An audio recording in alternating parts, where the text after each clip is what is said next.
Els ronyons fan una funció depuradora de l'organisme. Eliminen toxines, eliminen líquids i també mantenen un equilibri de minerals i hormones. Però què passa quan els ronyons deixen de funcionar correctament? Doncs hem de substituir la seva funció. Això ho portem a terme amb un trasplantament renal i si no amb una tècnica de diàlisi. Aquí som al DIRAC, el Centre de Diàlisi i Recerca Aplicada del Clínic, i en concret el dispositiu de diàlisi domiciliària, on portem a terme les formacions per l'hemodiàlisi domiciliària i la diàlisi peritoneal.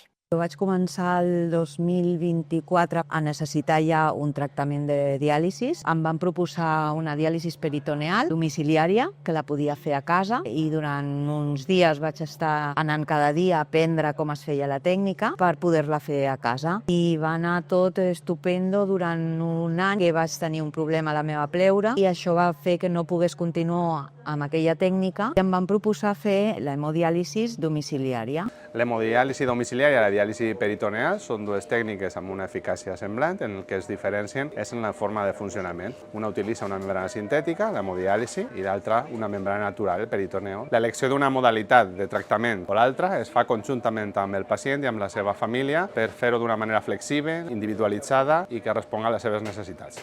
Realment a mi em va suposar un gran descans que em proposessin fer tractaments així domiciliaris. Et permeten posar el teu horari i la tranquil·litat de poder estar al teu sofà o a una habitació a casa tranquil, amb els teus al costat i sense haver de desplaçar-se obligatòriament.